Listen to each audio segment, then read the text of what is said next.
Don Bluth Productions present a classic adventure in motion picture entertainment. I must tell you about Nihm. Look there. It's a fantasy with wizards and villains. And heroes. I ain't scared of nothing. I'm not even afraid of the Great Owl. Will you hush up? Come on. It's an odyssey to another world. A world of fantasy and enchantment. To what you see and hear, you must swear absolute secrecy. It's the most beautiful sight I've ever seen. Do you like me? Of course I like you. It's a story of friendship. I mean, you don't think I'm clumsy or anything. What? I just need a few pointers to polish my style. I told you you'd love flying. I don't know how I let you talk me into this. It's a classic story of courage. Why have you come? And a world of danger. If I had actually been near a cat, I'd be sneezing my brains out. I'm allergic to hay. Excuse me, pardon me. Get out! Run for your lives! Run! Where courage is rewarded. Oh, thank you. A motion picture for everyone to share. Oh, the poor turkey fell down. I'm not a turkey. Big No, buzzard, stop. where's our mother? Get down with her. You better tell her. Discover the secret of Nihm. And rediscover the child in us all.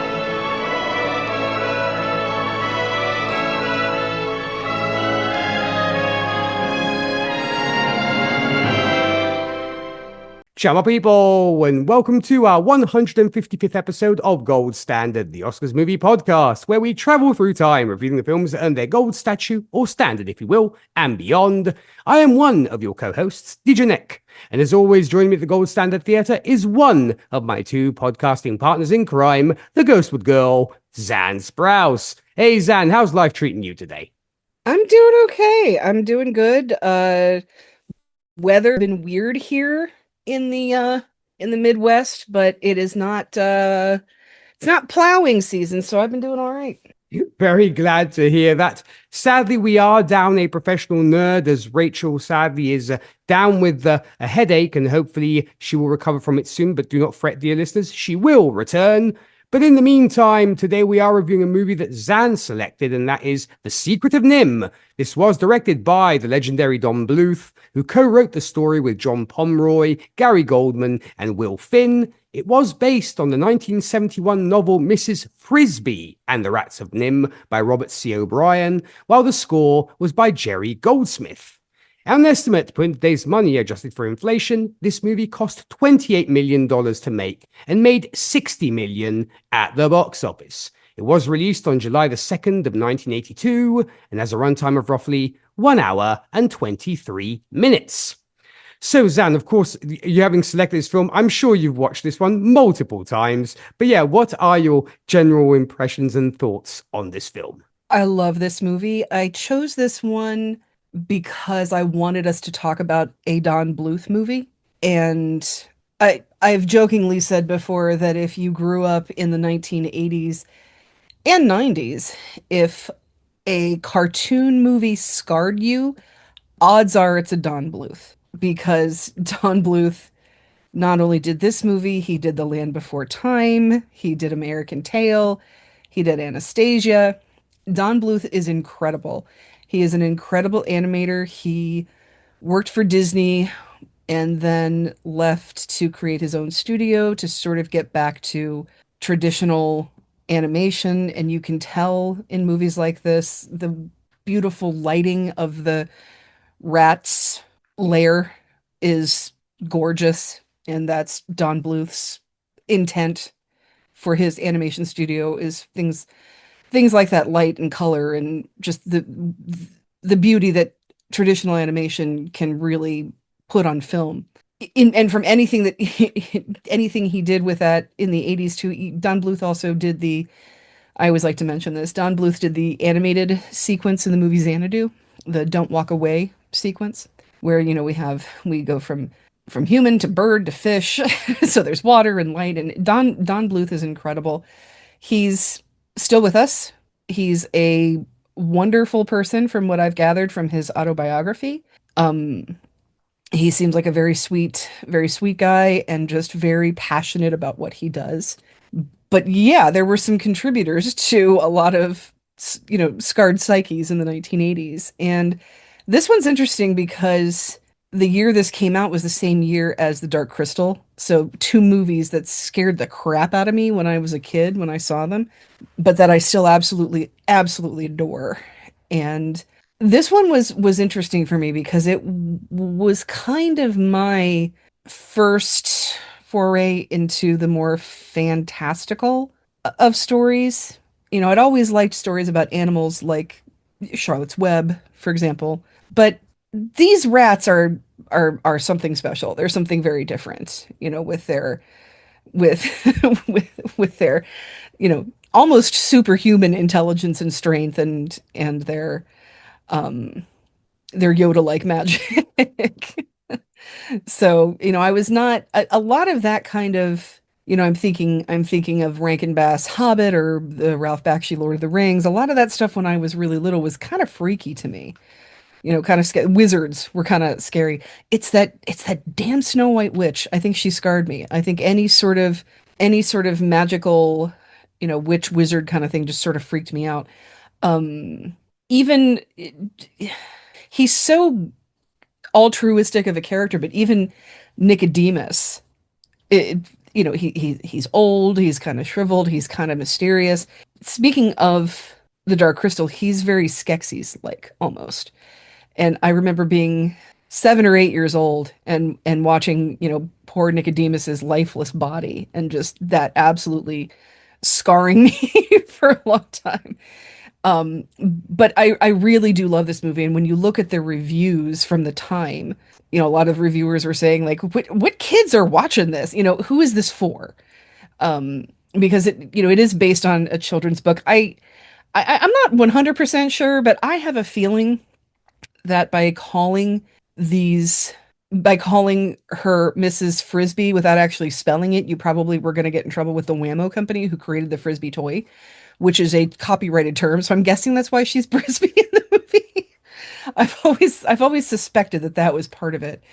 It was a children's book, but and I will say, I'm pretty sure Nicodemus doesn't die in the book. I've never read the book, but I don't believe there's the death in the book. But the plot is still very similar, where we have we all know what Nim is, and we'll get to that. And there's the farmer, and Nim is on to the rats. Where Nim's trying to find the rats and make sure that this experiment is never known by the public.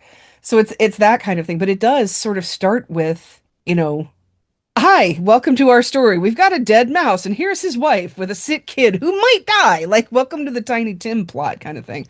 So it is a very serious plot, and it's a very serious moral and social issue, which is animal testing. I mean, I'll just go ahead and say it right now. If you have not seen the movie, NIM stands for National Institute for Mental Health.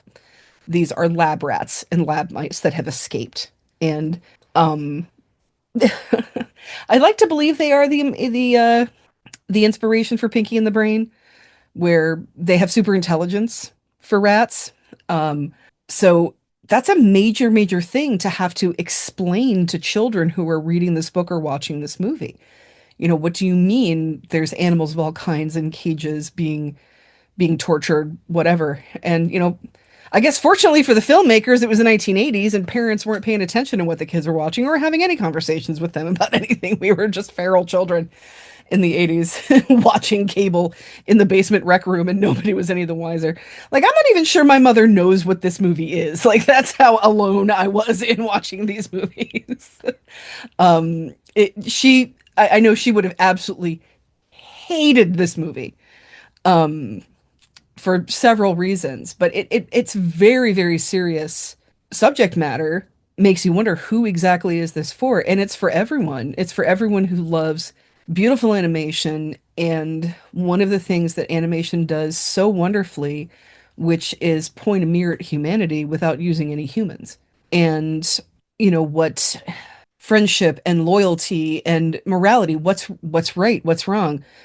We're what exactly is stealing? Like, I wouldn't necessarily think Templeton the rat is stealing when he runs around the fairgrounds looking for food, but is it because it's electricity? Or even just things like when do we evolve into thinking we need clothes? All of these things that we think about with these rats and with these, unfortunately, just a couple of mice who make it out. There's a lot of things to think about with this and a lot of things to really challenge your idea of what's going on in the world and the things we don't see. And that's one thing that I really love about this movie is that there is this whole culture in society of, not just the rats and their super intelligent society, but Mrs. Brisby and her children and her wacky neighbor and the crows, all of these things where the farmers are just like, yeah, we've got rats, we're a farm. Rats come with a farm. Farms make food. There's rats there. The little things that we don't necessarily see as humans, that concept I think is fantastic. And I'm hesitant to say that this is Don Bluth's masterpiece because Anastasia exists and An American Tail is a fantastic musical, but this one is definitely my favorite Don Bluth. I think it's there's something about it. There's something about um the quaintness, the magic, and the morality, and the unseen that just really makes it something very special for me. I 100% agree. I mean, this was a big part of my childhood too. I mean, I don't know whether my mother ever sort of sat down with us kids to see what we were watching, but she did rent this for us at the video store, and my sister and I definitely ate this up with a spoon. And it is curious that while we were reviewing this, I was mentioning this to you and Rachel, that I just got through listening to the audiobook version of Clive Barker's Cabal, which of course was then made into the movie Nightbreed. And I see so many similarities, albeit they're very different stories when it comes to what Nihm represents and what Midian represents in that story. And I was like, wow, I can definitely see some odd parallels there. But outside of that, there is something I agree quietly unsettling about this film in a way that most animated films never dare to be. It almost feels like a bedtime story told too late at night when the room has gone cold and the shadows start looking alive. It's not frightening in a cheap way, but it's very emotionally heavy, as you were saying. It's serious. Like it understands that fear is part of being alive, and it doesn't try to soften that truth for the audience. And what stands out to me the most about this is how sincere it is. The film never feels like it's trying to entertain first and mean something second. It very much commits completely to its atmosphere. The world feels damp and fragile and dangerous, and every gust of wind matters. Every creaking floorboard sounds catastrophic, and survival feels physical there, even exhausting. I mean, you can almost feel the mud and the rain clinging to everything. And like you were saying, visually, it's stunning in that old school hand-drawn way that carries imperfections like fingerprints. The glow effects, the darkness, the strange contrast between warmth and decay. All of it gives, I think, the film this dreamlike texture. Some scenes feel almost less like animation and more like half-remembered nightmares from childhood. And not the chaotic type, but the symbolic ones. The kind that stay with you for years without you fully understanding why. And what I really admire is its willingness, like you were saying, to trust younger audiences with very difficult emotions. Grief exists there. Illness exists there. Mortality exists there. You have exhaustion and loneliness and desperation and sacrifice. And the story treats these things seriously instead of hiding them behind jokes every few minutes. And I think that honesty gives the emotional moments real weight. When hope appears, it actually feels earned because the film allows darkness to exist first. And also, I would say there's this underlying melancholy running through the entire thing. A sense that intelligence and progress came with suffering attached to them. And that gaining awareness can separate you from the natural world you once belonged to. Also, I think this film brushes against ideas about ethics and cruelty and the cost of survival without turning it into a lecture. It just lets those themes sit there quietly under the surface. And honestly, that's probably why the film endures, because it respects the audience. It assumes people, even younger people, can handle ambiguity and sadness and beauty all at once. And it doesn't flatten itself into something safer or more marketable. It does feel handcrafted, deeply felt, and a little haunted. But some animated films age into nostalgia pieces. This one ages into folklore, just like The Dark Crystal. So I cannot say more great things about Don Bluth and his team and what they accomplished with, I think, a true masterpiece. So let's get to our characters on the board, starting with our heroine. We have Elizabeth Hartman as Mrs. Brisby, and sadly, this would be the last role that she ever did, unfortunately, because she would then commit suicide 5 years later. So, Zan, what did you make of this character? I love this character because she's such a strong woman character to begin with. There's so little you see of her domestically when it comes to a mother character, which is not something we were necessarily used to at the time. She's a widow. Her husband's been killed. We find out later that she never particularly knew how her husband died, but the rats eventually tell her what happened. Her husband was Jonathan. One of the mice, along with, there were, I think, 10 mice that tried to escape with the rats from Nihm. And they were just, mice are smaller than rats. They just kind of got sucked up into the air duct, and only 2 of them survived, Jonathan and Mr. H's. And so another thing that interests me about her, first of all, like I said, she is a widow with 4 children, and her marriage must have been fascinatingly mysterious to Jonathan, because we find out as the story goes on that Jonathan never told her about his time in Nihm.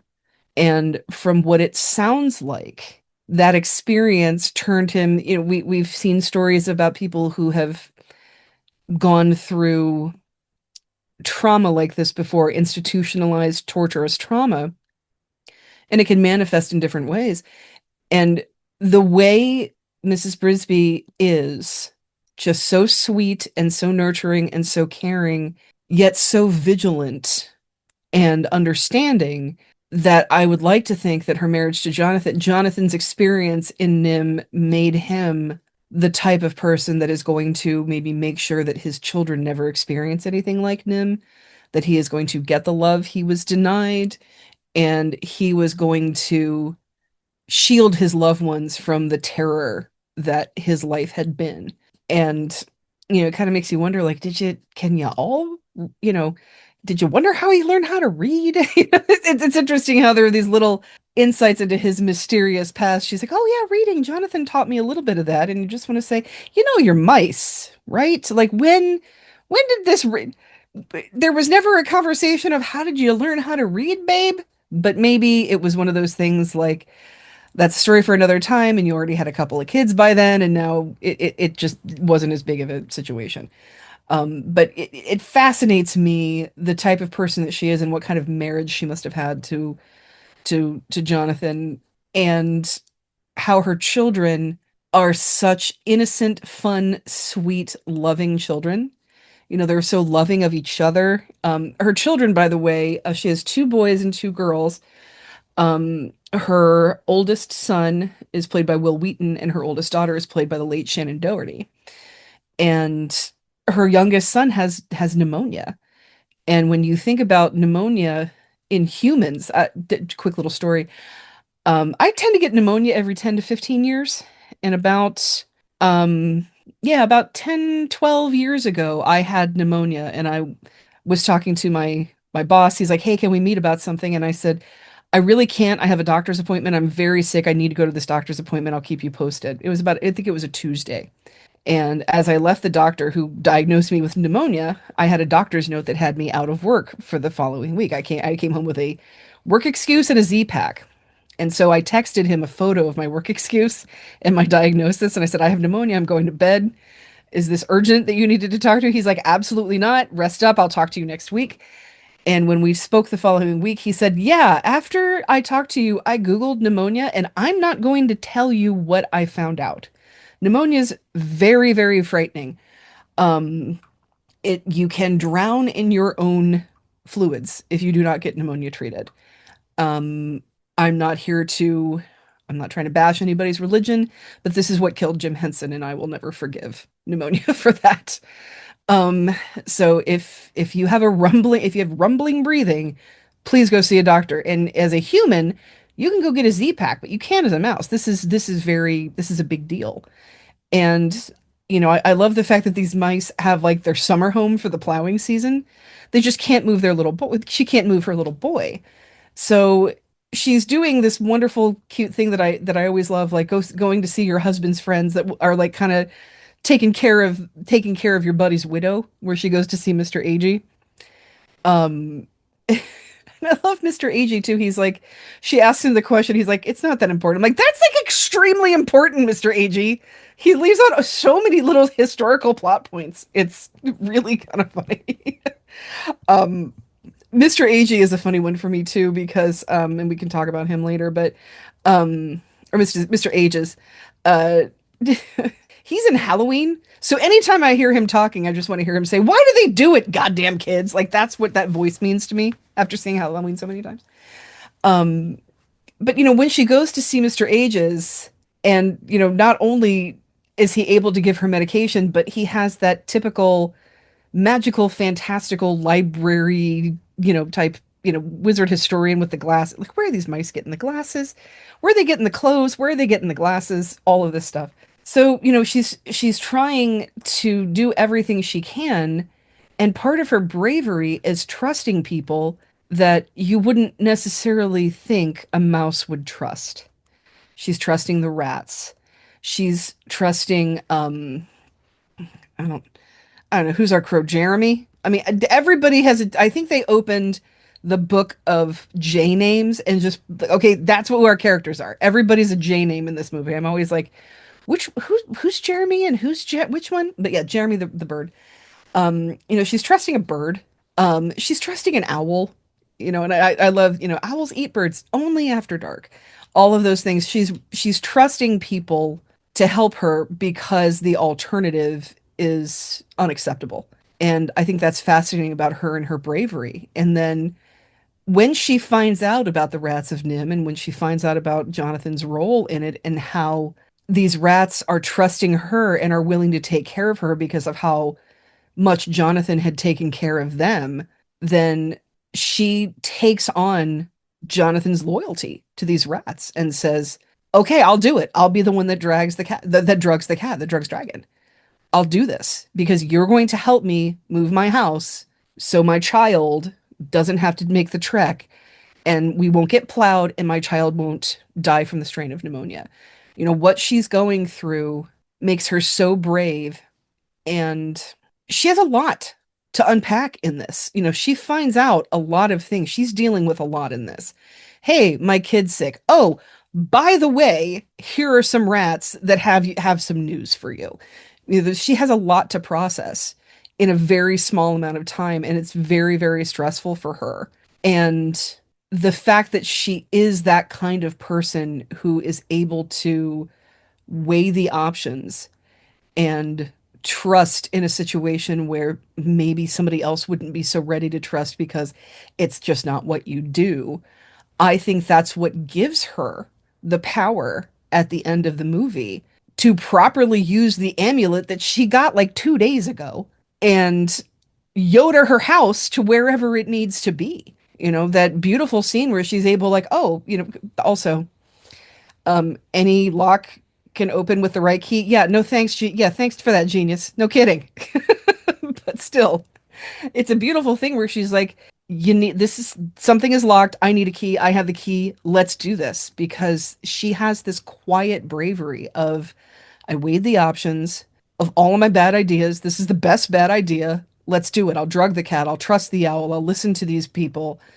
I'll and if I have to have my racist ass neighbor babysit my kids while I do it, whatever, I'll do that, because I am not a fan of Auntie Shrew at all. She's you know, um Hermione Baddeley, fantastic. She's the maid in Mary Poppins, love her, but her character's so racist in this. It's ridiculous. Talking to the crow about what do you just want to not work and have everybody hand out things to you? It's like, oh my God, you guys, what are you doing with this character? But at the end of the day, everybody in this is like, okay, somebody has a sick child.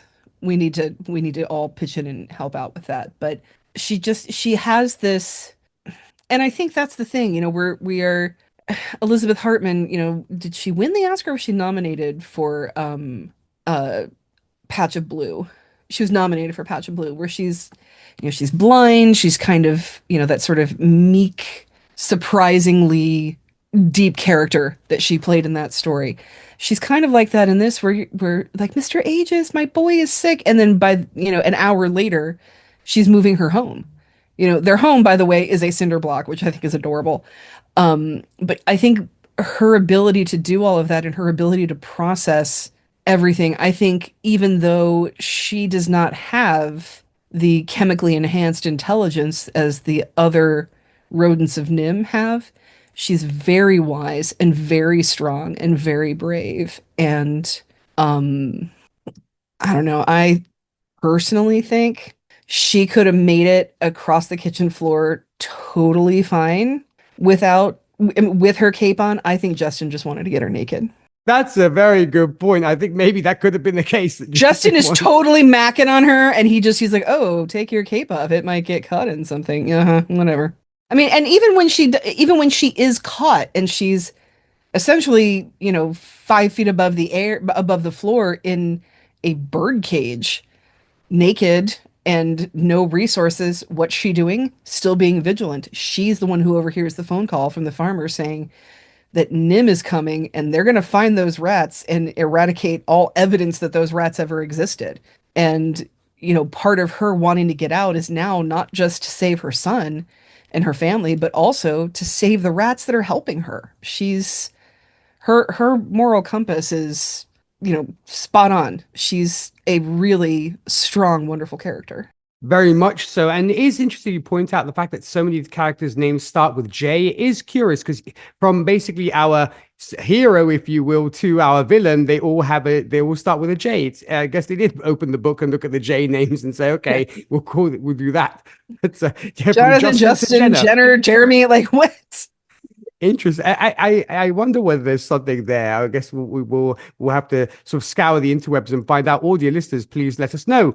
But I certainly agree with you, Zan. Mrs. Brisby does feel very unusual even now, especially compared to the kinds of protagonists that animated films usually center around, because she isn't written as powerful in the obvious sense. She's frightened almost constantly, soft-spoken, physically small, hesitant, and that's exactly why she works so well, because her courage never comes from confidence. It comes from necessity. Because the film understands something a lot of stories miss. The bravery is much more meaningful when someone is terrified the entire time and keeps going anyway. And she doesn't become fearless. She doesn't suddenly transform into an action hero. Every dangerous decision still visibly costs her something emotionally.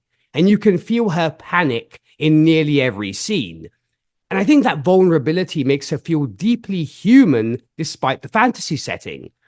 And what I also love is how maternal love is treated as genuine strength instead of background motivation. The story doesn't frame care, tenderness, or devotion as secondary traits. Those qualities are the source of her resilience. The entire film moves because she refuses to abandon responsibility, even when the world around her becomes incomprehensible and threatening. And to your point, I think there's also a kind of quiet dignity to her, because she spends much of the film surrounded by figures who are louder, more knowledgeable, more intimidating, or more outwardly capable. Yet emotionally, she becomes the center holding everything together. And not through dominance, but through persistence and empathy. And I love the fact that the film never mocks her gentleness. It respects it. And also visually and emotionally, she also fits the atmosphere perfectly because she looks fragile against the darkness of the world around her, which reinforces the tension constantly. You know, in another movie, that kind of character design might just signal helplessness. Here, I think it emphasizes endurance because she survives not because she overpowers danger, but because she keeps moving through it. And honestly, I think that's part of why she remains memorable, because she represents this quieter kind of heroism that animation rarely prioritizes anymore. You know, not charisma, not destiny, not spectacle, just love strong enough to push someone through fear again and again. And I think Elizabeth did a fabulous job of voicing this character, and I'm so glad that we got her to do this one. So let's get to some of the many members of Team Brisme and some fantastic actors voicing these characters. We have Peter Strauss as Justin, Derek Jacobi as Nicodemus, and Arthur Mallet as Mr. Ages. So what did you make of these three? Let's start with our brother Cadful as Nicodemus.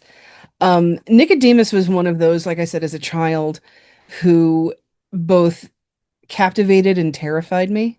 You know, seeing his his old hands over the amulet and his his wise nature, but he's still kind of on the brink of death. Nicodemus is not terribly strong at this point. Was there was just something so terrifying, but I can't look away about this character.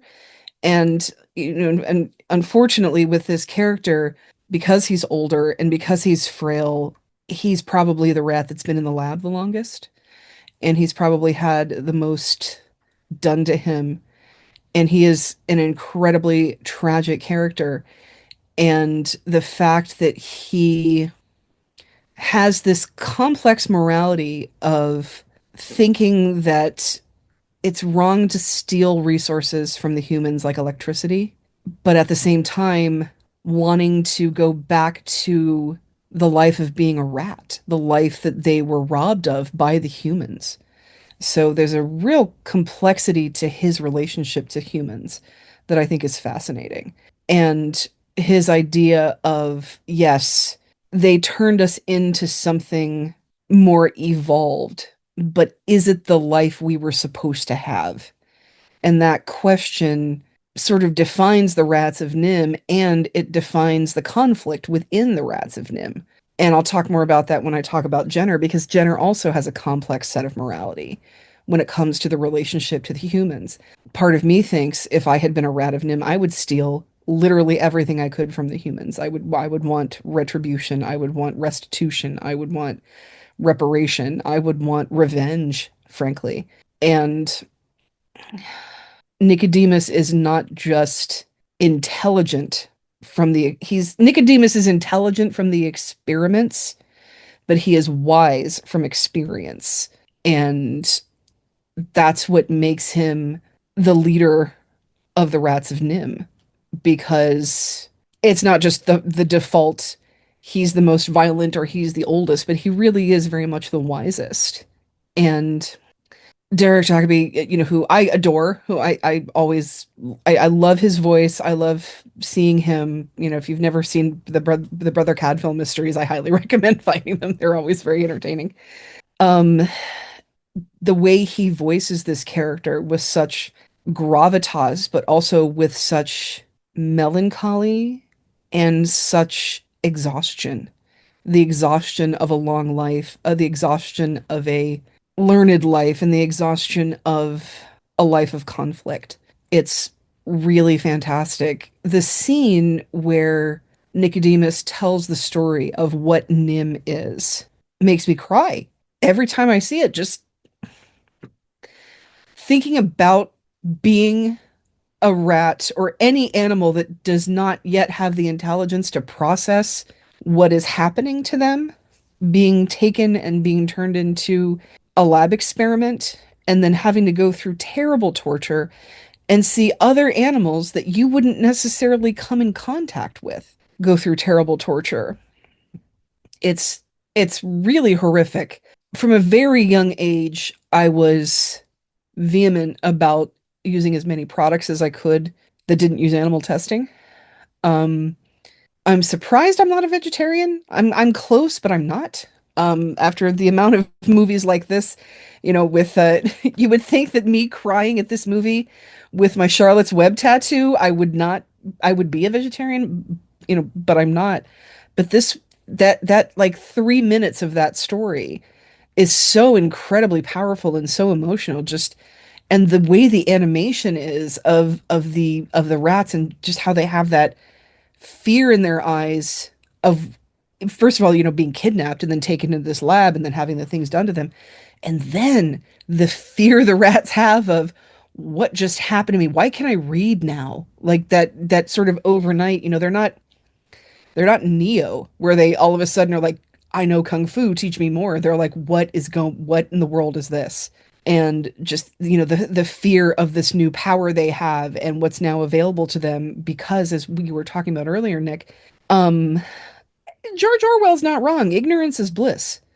The more we know, the more we know that everything's chaos, that the world is chaos, humanity's chaos, just life itself, has, there are patterns and mathematical order to things in the world, but just life itself is chaotic in general.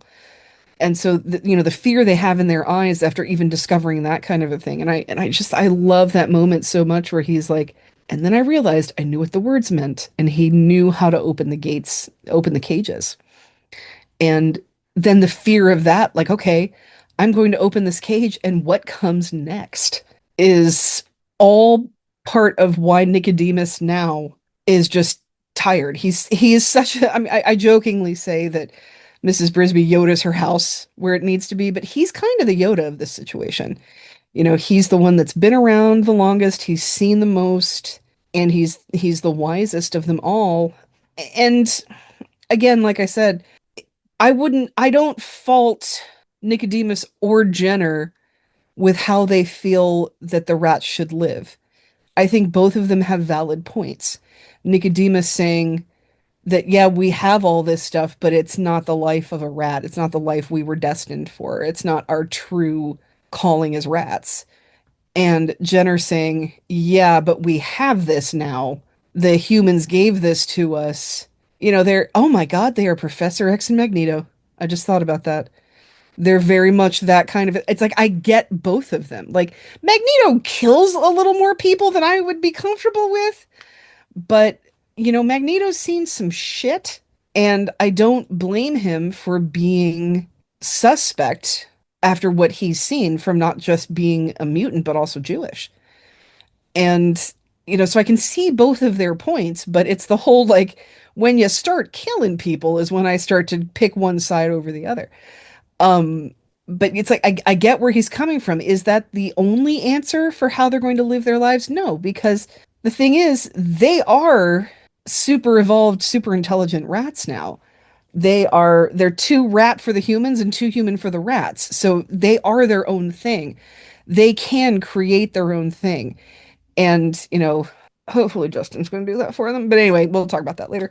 Um, yeah, but he is very wise with, what's gone on. And again, I think he's probably where Jonathan d got his mentality of you can you can be like Jenner and you can let this poison you, or you can be a loving husband, you can be a loving father, and you can be a loyal friend, and you can choose to focus on the positive nature of your freedom now, as opposed to focusing on the insidiousness of your captivity.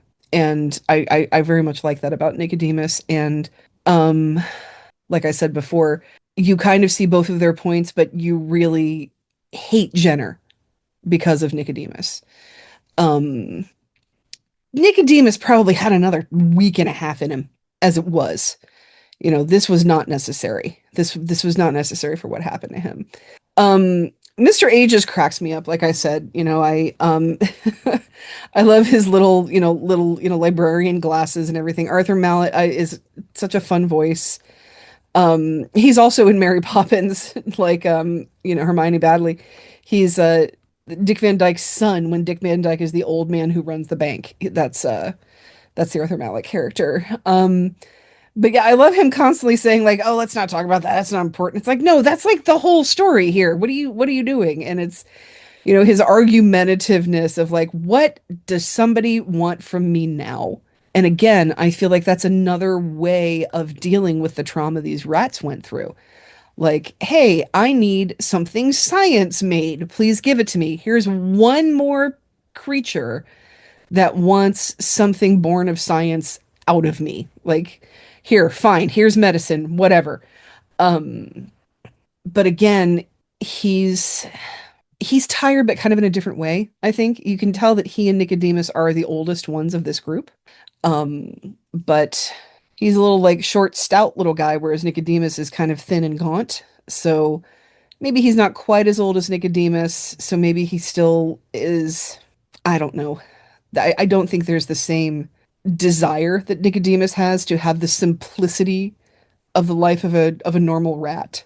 Um, I think he digs being the doctor of this group, being the one people go to for intellectual answers. I think he likes that, even if he is sort of like, well, we are stealing stuff. But I think he like and Nicodemus as well, appreciates that they can write their history, that they can write these things down and keep this, and he can be the keeper of all of that. Even though Nicodemus was writing their history, Mr. Ages is who's keeping it. But yeah, he's he's kind of adorably like, what now? What now? What else can I possibly give to everybody at this point? So I think that's an adorable aspect of his character.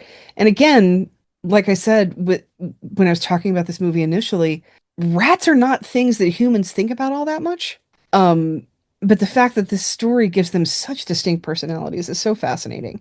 They are so very different. And Justin's just hilarious. Justin, oh my gosh. He's like he's half Prince Charming and half Gaston. He is adorable. He is, very obviously he's the brawn of this operation. He's the strapping, the strapping protective man, but he's, what? I take it back. He is the rat version of Captain Jack Harkness. He is such a flirt and um such a pleaser. And again, you think about that in terms of surviving trauma, and some creatures, that's how they survive trauma. Um Before we were recording, Nick and I were talking about cats, and cats who need something from you, like, that a cat needs you because they are extremely attentive and lovable. And that's kind of how Justin sort of seems to me. Like, I think that might have been his survival mechanism, to be personable, for lack of a better term. And maybe being big and bulky made things a little less painful.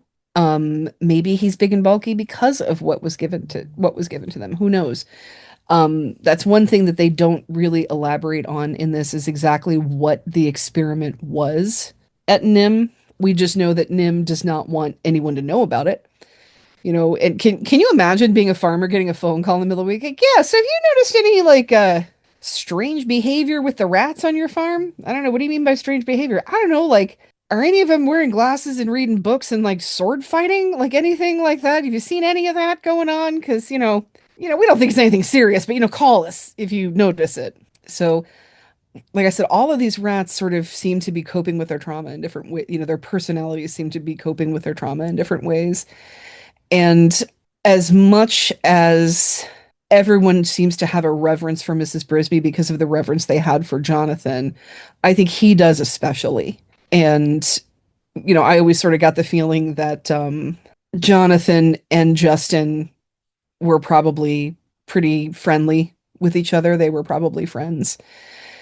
Not such good friends that he's not going to move in on his widow now that she's, well, it's like, nice to see you, my lady. This lovely woman here needs our assistance, gentlemen.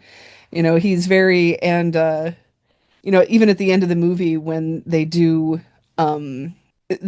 move to what is it, Thorn Valley? I forget what they call it. I think it is Thorn Valley, yes. Yeah, when they move to Thorn Valley, which again, more rose bushes, probably.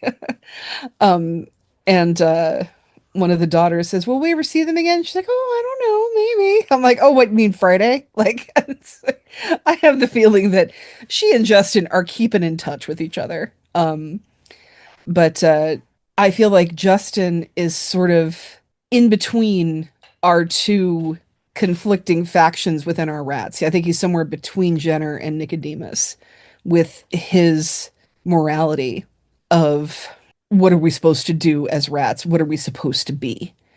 And he also understands that, we're going to make it look like nobody was ever here. We're going to keep our, Thorn Valley. They're going to, hide their tracks so Nim won't find them. Like, he understands the importance of not being a rat that calls attention to its behavior, because that's how Nim's going to find them again. I think they all understand that they are, fugitives from science, essentially.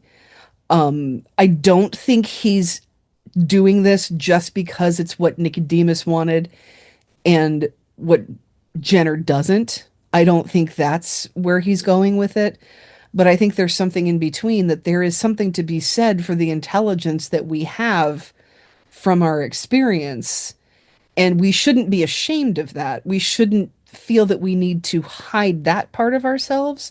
But should we be stealing this electricity and making us extremely well lit and extremely conspicuous? I think he understands all of that as well. So I think Justin's sort of in between the two of them, and just adorably charming. And Peter Strauss just kills it with the voice work on this. If you don't know Peter Strauss, yes, you do. You've seen him, you've heard him, he's been around, he's wonderful. And I love this idea of mice and rats aren't usually hanging out together all that much, but he doesn't care. Mrs. Brisby's a pretty lady. And her husband was my buddy, and I know he's dead, so I know she's single. And his he's it's their flirting is adorable. And I remember when I watched this movie when I was a little older and noticed their flirting, I was like, are you kidding me? He just died. Come on, man. The But it's kind of sheets cool. aren't cold yet. I know, right? My God, at least let the kid get over the pneumonia first. She's got enough to deal with without you coming around going, "Take off that cloak, you're gonna catch it." And then I was seriously watching that today, and I'm like, he's just trying to get her naked. That's all he's trying to do. Um, but yeah, I do feel like he's somewhere in the middle of understanding that they both have points about what they're supposed to be. And I like to believe that when they go to Thorn Valley, they figure out the happy medium of what they are, because nobody knows what these rats are supposed to be, because there's nothing like these rats in the world. They're the only ones like themselves. And the only thing we do know is that what Nim thought they were supposed to be does not have to be their destiny, that they can have their own destiny. And they can be the extremely special and extraordinary in between creatures that they are now. Like I said, they have sword fights and wear clothes and read books, unlike other rats, but unlike humans, they're still rats. They still had a destiny of a life that is still inside of them. The instincts that rats have is still there for them. And I think Justin is also, like I said, more of the let's move on with a positive, kind-hearted, unlike Jenner, who I think is just sort of trapped in his bitterness about it all. But, and even when, who's Justin, the leader of the rats? Like, he just sort of becomes the leader of the rats because, it's Mr. Ages doesn't necessarily want to be the leader of the rats. He's not particularly interested in that. And Sullivan, who figures it out, Sullivan, who is sort of, Jenner's toady, essentially. He's like, I can't do this. I cannot kill Nicodemus. It's just wrong. And he's like, what do you got? No taste for blood? It's like, no, I don't. Like, what? How is that a personality failing? But he's very obviously a follower. We've got Mr. Aegis, who's maybe a little bit older, and then you have, Sullivan who does, spoiler, vanquish Jenner, but that doesn't make him, he's not the new head. He didn't cut off the head to just be the new one. He did it because he had to stop the monster. He didn't do it because he wanted to take the place of the monster. So yeah, Justin's the obvious choice. He most certainly is. And I love that comparison that you made when it came to Captain Jack Harkness, because he very much is that for sure. Because he does have very true. And, and Peter does a great job voicing him, because he does have this calm, almost storybook knight quality to him that could have easily become bland, but somehow it doesn't, because he does feel reassuring the moment he appears. He's steady, he's honorable, he's patient.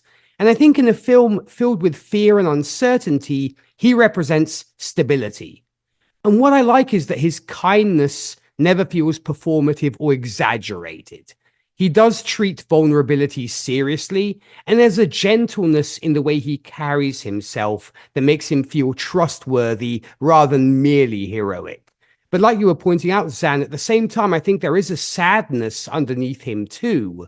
Like someone who understands the world is changing in ways he can't fully stop. And he belongs to the more romantic side of the film's fantasy elements. He's noble without becoming arrogant, and he's capable without overshadowing everyone else. And I think he gives the story warmth when it risks becoming overwhelmingly bleak. Nicodemus, on the other hand, to your point, feels almost mythological. Less like a person and more like a figure pulled from an old legend, almost a Gandalf kind of character, because the film surrounds him with this aura of age and wisdom and mystery that borders on the spiritual. Even his scenes feel slower, quieter, heavier compared to the rest of the movie, like time itself bends around him a little. And what I think, as you were mentioning, makes him memorable isn't just the wisdom. It's uncertainty. There's a sense that he sees far more than he can explain, and that knowledge has become isolating. He carries the burden of understanding things that others either fear or misuse. And the movie never fully demystifies him, which I think was very smart. Explaining him too much would weaken the atmosphere around him. He does represent enlightenment mixed with melancholy, almost like the film asking whether intelligence inevitably creates distance from innocence. And visually, he's one of the strongest embodiments of the movie's tone. The candlelight, the shadows, the deep reds and golds, the silence. Every scene around him feels sacred and slightly ominous at the same time.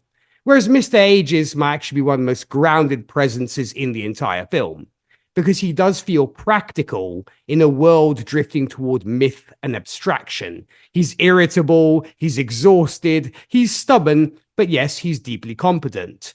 And there's something believable about him in a very lived-in way, because he doesn't speak like a mystical guide or a grand hero. He sounds like someone who has simply survived long enough to lose patience with nonsense. And I think he adds texture to the film because he makes the world feel functional and tangible, because you do believe that routines exist there because of characters like him. Medicines need preparing, injuries need treating, problems need solving without dramatic speeches attached. And I think that realism helps balance the larger fantasy elements. But underneath the gruffness, I think there's real compassion. He does care intensely. He's just not sentimental about it. And honestly, that restraint makes the moments where concern breaks through feel more genuine. He is the kind of character who expresses loyalty through action long before words. So together, I'd say these three create different forms of guidance within the story. One represents moral steadiness, one represents wisdom touched by tragedy, and one represents practical endurance. They each pull the film into slightly different emotional register, which is part of why its world feels so layered and alive, because of these characters. So let's look at two of our other two significant characters. We have the wonderful Dom DeLuise, who of course we discussed here when we talked about Fatso, as Jeremy, and Hermione Badley as Auntie Shrew. So what did you make of the Crow and the Shrew, Zan? Oh, Auntie Shrew is so terrible. She is a sort of typical small town nosy neighbor gossip, judgmental. She's racist. I'm I have to say that I very much like the crow characters in this movie moved so far away from Disney's most famous portrayal of crows from Dumbo. They both crows are voiced by white actors. Jeremy is like you said, the wonderful Dom DeLuise, and Miss Wright at the end. He is the lovesick crow. Miss Wright at the end is Edie McClurg. From everything. She was part of the Groundlings. She's in Ferris Bueller's Day Off. Edie McClurg is fantastic. So, but that there's such a cringe factor of the crows in Dumbo that I like that they sort of moved away from that in this. Even if we do have, Auntie Shrew is kind of a racist with the things that she said. I was watching it today, having never really paid attention to it, but just, you think you shouldn't have to work and the world just hands you things? I'm like, are you kidding me with this right now? But was that necessary? I don't think so. I'm sure there was another way we could have shown that, Auntie Shrew is maybe not the best choice of people to leave your kids with. But I feel like Auntie Shrew has two purposes. One, for us to get to hear Hermione Badley, who is fabulous. I always love to see her and hear her. And second, to remind us that sometimes our community isn't who we would necessarily want and isn't always who we think is the best option. But at the same time, they're part of our community and we all have the same goal. Psychopaths notwithstanding, most people do not want children to die of pneumonia.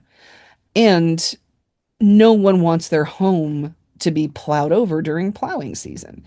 So we all have a common goal. And sometimes, like I was saying with Mrs. Brisby, sometimes you have to make brave decisions that aren't necessarily ideal, of like who to leave your kids with. But, the nice thing about these kids is that they're sweet kids. They're not really learning anything from her.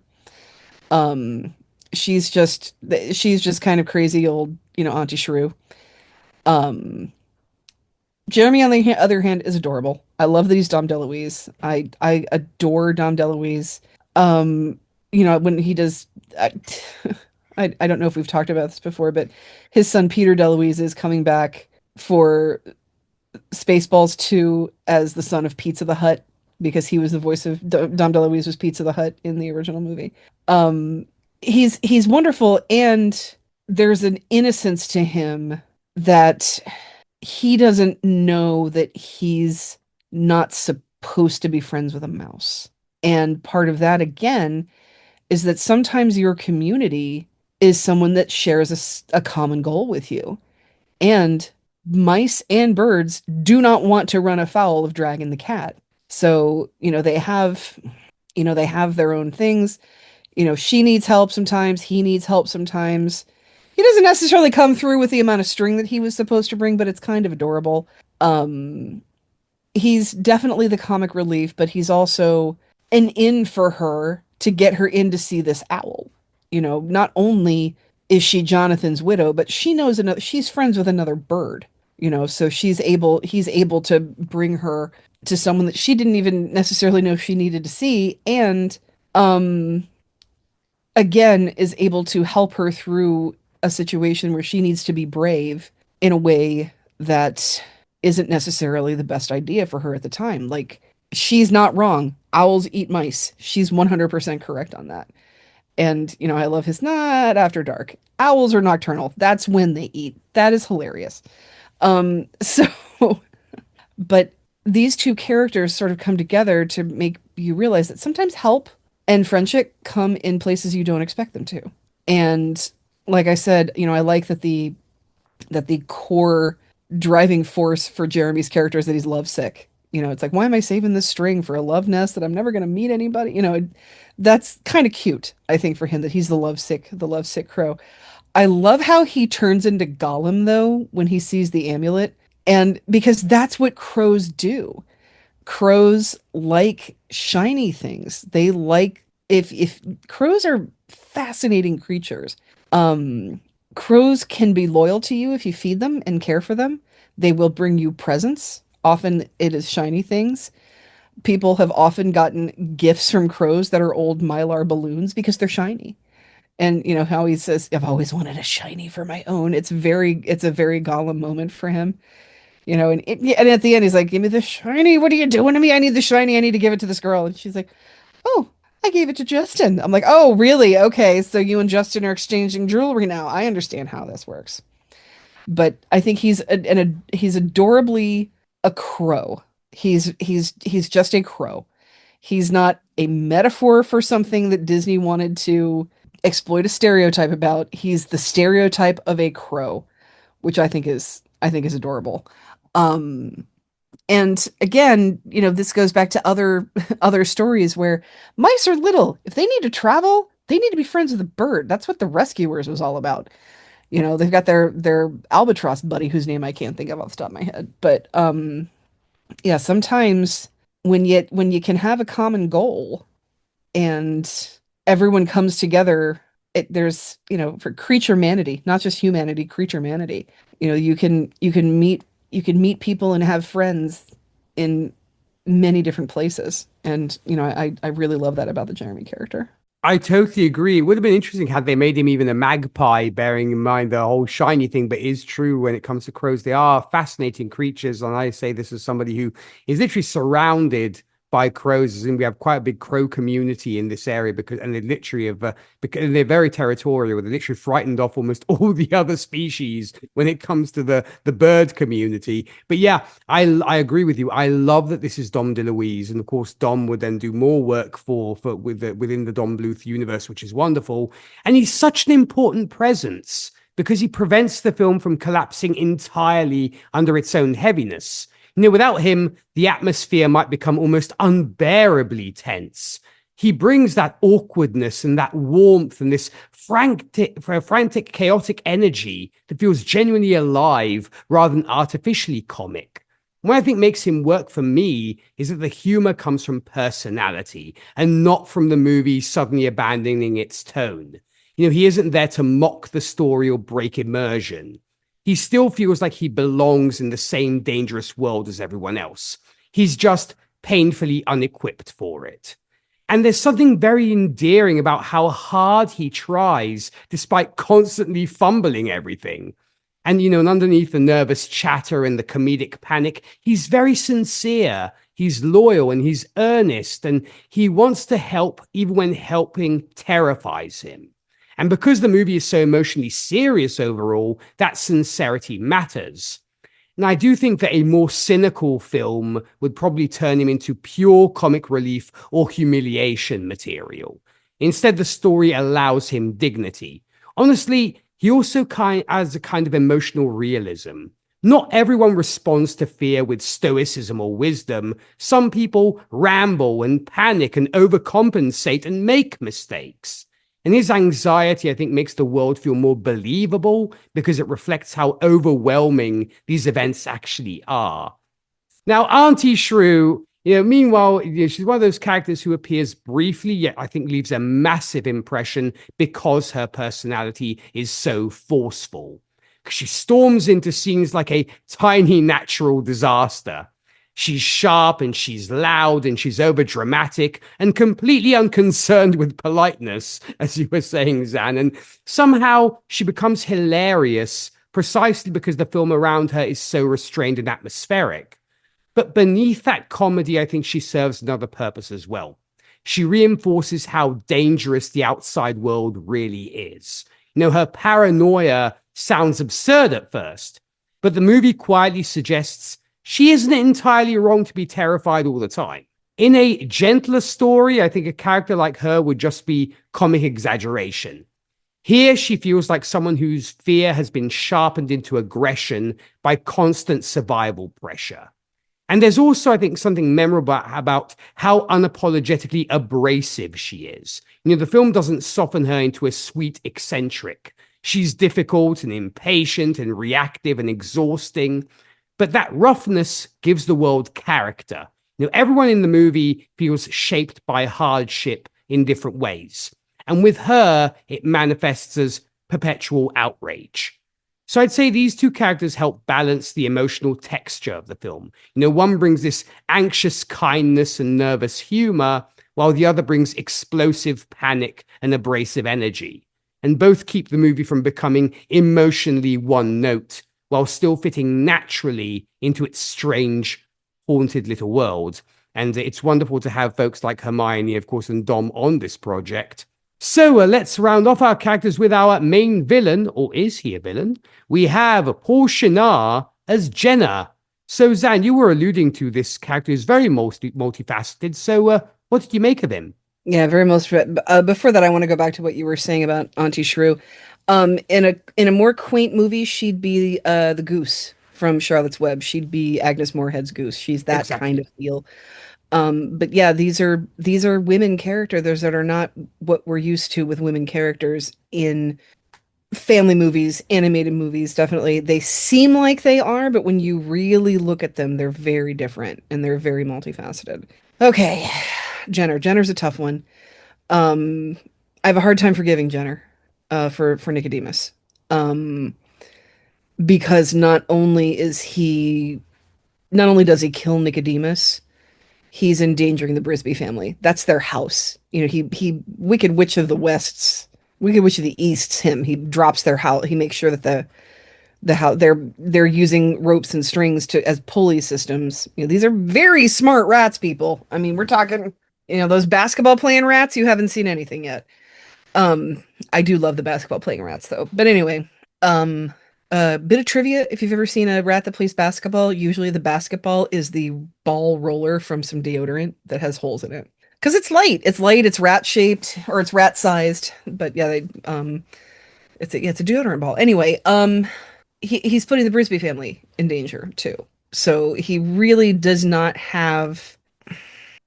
He doesn't really have anybody's best interest at heart. He has what he thinks is right at heart, and what he thinks is right is not necessarily anybody's best interest. Like I said, I get it with him. I get that he's been through a lot. There's a lot of trauma and anger in Jenner, and I understand why. That's the interesting thing about him as a villain, is that he makes perfect sense. Of course he'd be a villain. With what happened to him, it makes perfect sense that he'd be a villain. But we also have seen all these other people, or all these other rats, that the same things happen to. Maybe different things happen to Jenner, I don't know. But insidious things happen to all these rats, and not all of these rats are like Jenner. Jenner is most definitely a bully. He's sneaky, he is duplicitous. He has a little toady. Sullivan is his toady, and I definitely want to bring up Sullivan too, because Sullivan's kind of, he has one very heroic moment in this, and Sullivan is also he's voiced by the actor Aldo Ray, who is Twin Peaks royalty adjacent. He was married to Joanna Ray, who has done casting work for David Lynch through numerous projects. And he is the father of Eric Dare. His original last name is Dare. He's the father of Eric Dare, who is Leo Johnson, who is, if you've ever heard me and Charles talk about Twin Peaks, our most hated character in the entire series. He's quintessential villain. He's the perfect villain you love to hate. But he has this little toady of like, I don't know if this is the right thing to do.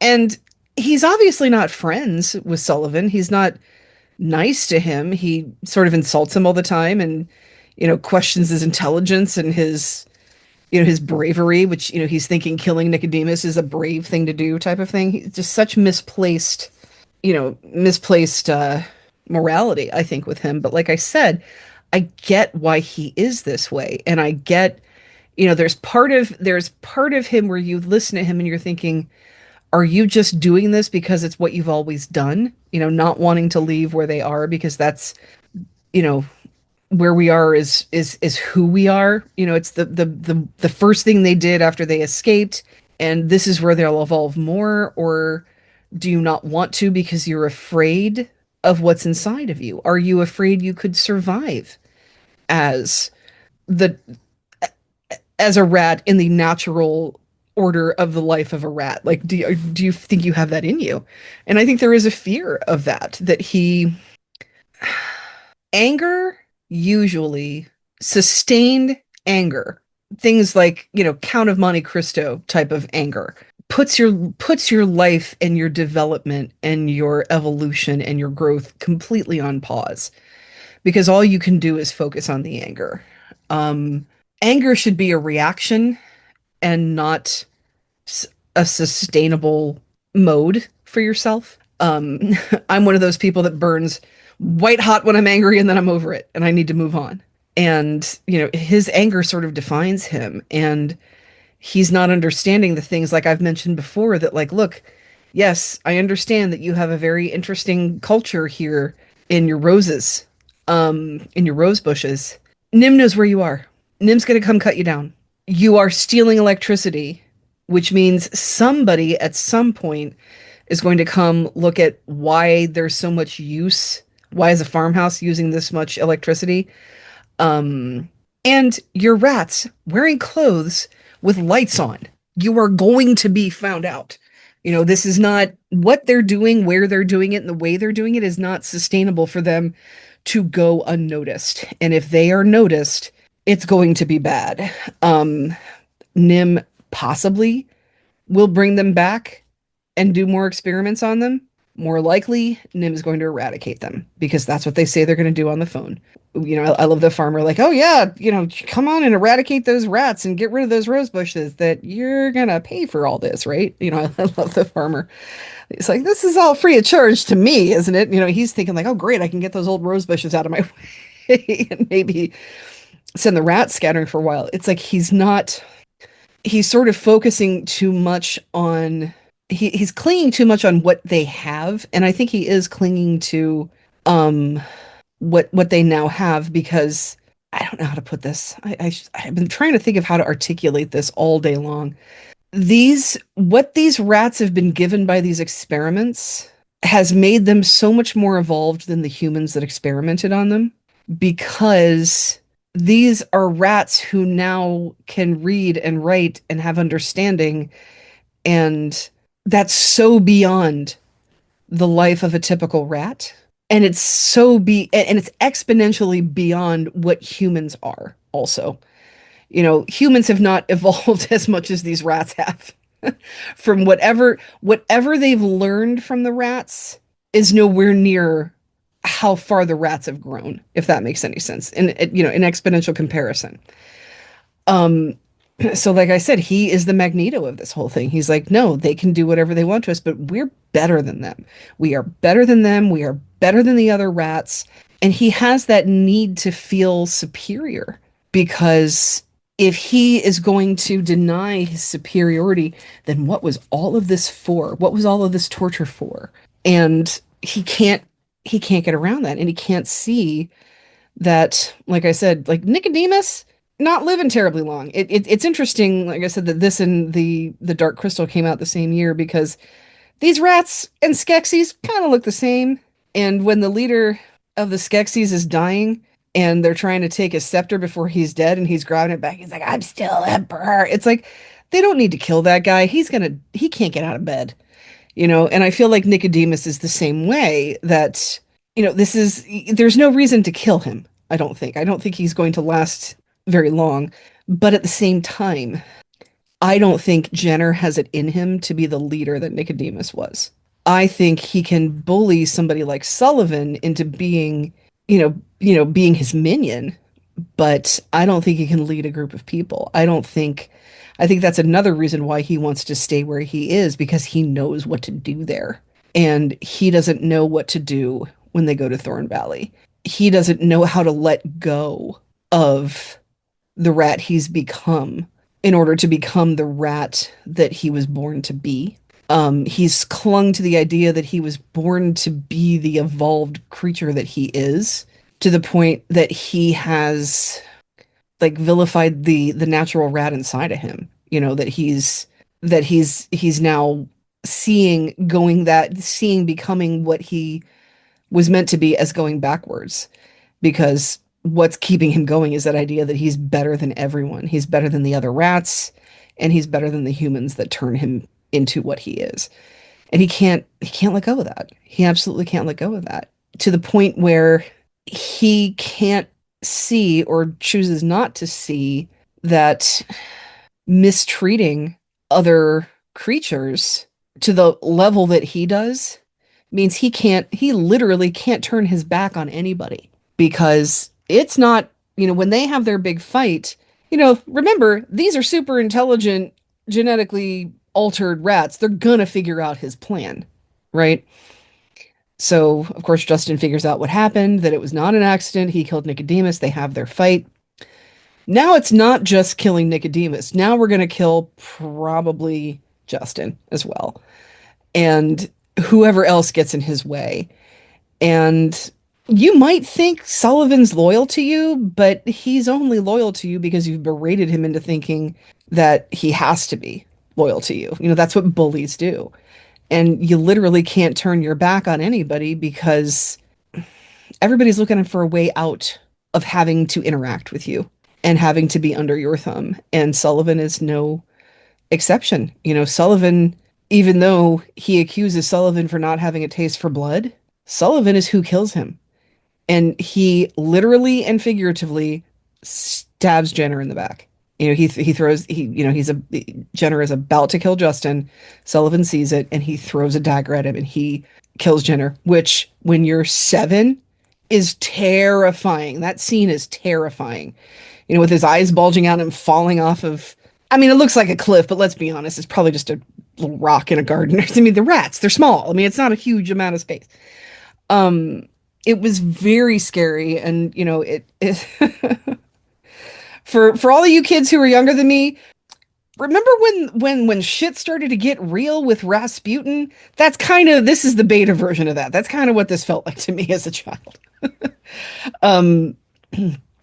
So he's bullying everyone into his way of thinking, but he's not gaining anyone's loyalty at all. And so, like I said, this society that they've created for themselves, they need someone like a Justin who can understand both sides of the coin, but who can maybe, execute the plans a little bit better. Because, again, like I said with Nicodemus, I get where he's coming from, but he's older. Maybe some of these rats don't remember what it's like to be rats and like forage for food and, not get eaten by owls or other predators, that kind of a thing. Maybe it's not going to be that easy. But again, stealing electricity, and like I said, that's an ambiguous moral situation in my opinion. It's like, how much electricity can rats possibly be using? It's like, I feel like that's the difference between me having like a couple of nightlights in my house or not. How much are they? Is there like a rat data center for the rat AI that's going to be? It's not really using that much electricity. But I understand where their morality is coming from. But yeah, it makes them really, really conspicuous. When you've got Nihm asking around, are the rats acting weird? It's like, I don't know, but lights come on in the rose bushes. Maybe that's them. You can't really. They should, frankly, and Justin would probably like this. They should probably all be naked, because they really look like very strange, super evolved rats in their, in their, in their fantastical, magical outfits that they have. They're making themselves very conspicuous. But then at the same time, when you think about who bullies really are underneath it all, bullies are scared. And Jenner is very obviously scared. He's scared to face what he's been through. He's scared to face change, and he's scared to face anything different than the identity he has constructed for himself with the protective shell that is superiority. And he's terrified of all that to the point where he's willing to not just kill Nicodemus, but kill Justin, any other rats that get in his way, and endanger, little, I mean, his name is Timmy. He's like the Tiny Tim of this story. Endanger the mice, including the sick mouse that we're doing this whole thing in the first place for. Like I love that the Brisbys have a summer home. They would just go to their summer home if they could, but they can't. That's why they're moving the house. And when someone is that much of a, chaotic unknown, they're not able to lead. They're not able to, cooler heads will prevail. And, does he need to die necessarily? Yes, because of Nicodemus, he needs to die, but he needs to not be the way he is, frankly. I don't know how there would be a way to, like I said, I need to read the book. There's got to be some way to knock him down a peg without the chaos that he ensues. But yeah, this kind of character can't be relied on. He's never going to get the chance to be the elder that Nicodemus was either. There's going to be something chaotic about him that is going to make him make rash and bad decisions and dangerous decisions that, he's, but yeah, I do feel like the storytelling rules of the bad guy can't win. He does need to die, and I do love the poetic justice of him literally being stabbed in the back by the one person who he thought was on his side, but it's only because he bullied somebody into agreeing with him. So he's a fantastically complex character, so well done, so terrifying. And like I said, with these rats, it's just such a wonderful exploration into how trauma gets processed differently from creature to creature. I definitely agree, and I am definitely. I also want to explore the books. Once I've now finished my Lovecraft phase. I'm now on a Clive Barker phase. Once I end that, I think I'll explore the universe of Mr. O'Brien and see what these books are like. But I agree with you, Zam, because Jenna is fascinating because he doesn't feel evil in a theatrical, larger-than-life way. He does feel coldly believable. The film presents him less as a monster and more as someone who has completely surrendered to fear and pride and survival instinct until those things hollowed him out morally. What I think makes him unsettling is how controlled he is, because he rarely explodes emotionally. He doesn't need to dominate every scene through sheer noise or intimidation. Instead, there's this calm cynicism to him. Like he's already concluded that ideals are weakness and compassion is naive. He carries himself like someone who believes intelligence naturally entitles the strong to rule over the fearful. And in the movie so deeply concerned with ethics and the consequences of higher awareness, he becomes almost the dark reflection of everything the story is wrestling with. I mean, the film asks, what happens when beings gain knowledge, power, and self-awareness beyond their natural place? And his answer is essentially domination, self-interest, and paranoia. And he represents intelligence stripped of empathy. I mean, visually, he's perfect for the movie's atmosphere, too. There's something severe about him, sharpness everywhere, his silhouette, his expressions, his movements. Even when he's standing still, he feels dangerous in a calculating way rather than a feral one. And the film uses shadows around him brilliantly. He often seems partially swallowed by darkness, like the world itself no longer fully trusts him. And what I especially appreciate is the story doesn't reduce him to simple greed. There's resentment inside him, bitterness, a sense that he views the world as fundamentally cruel and therefore believes cruelty is merely realism. And in his mind, I think morality is probably just another comforting illusion that weaker people cling to.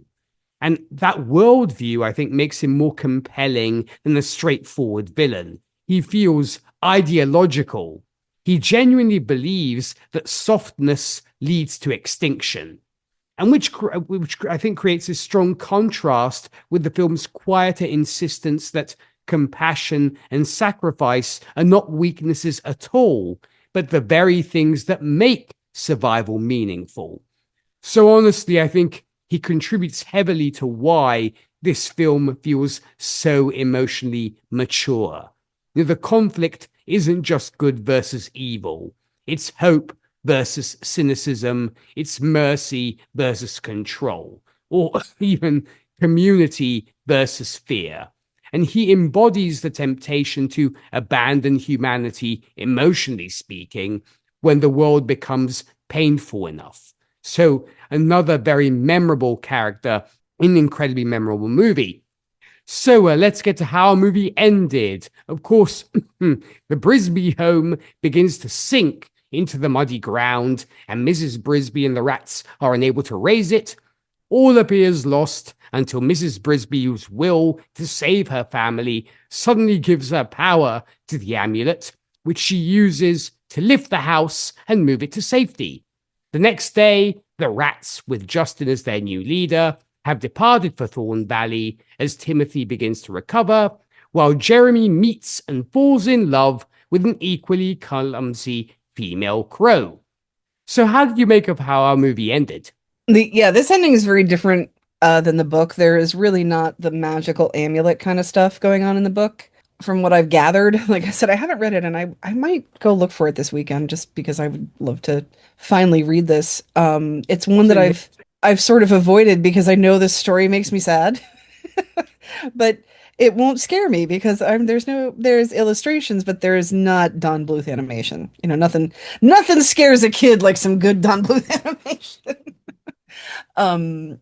But like I was saying earlier with Mrs. Brisby, I love that her quiet bravery culminates in this heroic moment for her saving her house. She didn't necessarily need the rats' intelligence. She needed the rats' lore. She needed to know who the rats were and the relationship with her husband and, the power behind that amulet that they have. And the fact that she was able to do that is, I think, a great metaphor for what we're capable of when we have a dire need and we really don't have a choice not to do something. Because if the house stays where it is, it's a problem. And her family's in danger, her child is in danger, everyone is in danger. She absolutely has to do this. And I think the fact that she's in this situation with these rats, with this amulet, and with all of this information is just almost like, her family legacy. Jonathan left such a legacy behind, and how they probably learned from each other as a married couple on, how to I mean, they're mice. I'm sure they see adversity. Owls exist. How to handle adversity with quiet bravery, and and how to be parents with a quiet, steady sense of bravery and level-headedness. And even when this is happening, like I said, it's very much like Yoda getting the X-wing out of the swamp. He's just sitting there, and she's just sort of there with, her eyes are glazed over and her mouth is open, and it's not this, not this strenuous thing. It's just a moment of zen, and sometimes your inner strength just takes over and gets everything done. Like I said before, I think because of Nicodemus, I think Jenner does have to die. It's just too much sabotage for him to be allowed to stay alive in this story. I like that Sullivan finds some bravery. He finds some autonomy. And I like that the rats are figuring it out for themselves. They're figuring out a new path. They're not just staying in one spot because that's what they've always done. They are being brave and learning what it's like to be rats that aren't bringing attention to themselves. They even say like we won't leave tracks. No one will know we were here. um they realize they have to hide what they are, because what they are is, I don't want to say it's terrifying, but it's conspicuous, and it makes them very different, and they have to learn how to be who they are on their own. And they're doing that, and it seems like they have a leader who's a little bit more in the middle of all of the options, which I think is great. um the mice aren't living with the rats because they're very different cultures, the mice and the rats. And so to have them together would be kind of weird, because I do feel like part of Jonathan not telling her about the rats and his experience was to prevent a dependence on the rats in a way that would make them conspicuous, in a way that would make them sort of caught in a spiral the way Jenner is, that they, at the end of the day, they're mice and they need to find their way the same way the rats do. And so I like that they're friends, but they're not joining communities, they're not joining cultures or anything like that. And even she says, when will we see the rats again? Maybe when you're older, because, these rats are something. They're a lot to take in. They're a lot to understand. And the way that children are now, there's a lot to unpack there. How did father die? Well, he was trying to drug a cat so his rat buddies could steal there's a lot to unpack with that. And then of course, our lovesick bird has a cute little love story. And he shows up late after finding all of the string he's gathered, and now he can use the string to make a little love nest for him and his lady crow. So it's a very sweet, a very hopeful ending, and the disturbing parts of the ending seem like the inevitable for the characters that come to harm, basically. Like, if it wasn't today, Jenner was going to get himself killed somehow. Jenner would have probably been the first rat that Nihm found, because of the hubris that is born of his superiority complex. So, if it wasn't this, it would have been something else. And at least, like I said, I mean, we have a little bit of a redemption for Sullivan, and we have retribution for Nicodemus.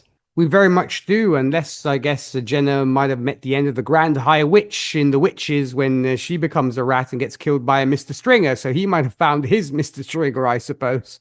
But I have talked to, I've looked at some folks online and their thoughts on this film, and have talked to folks about it. And the ending is probably the one part that divides people the most. And I completely understand why.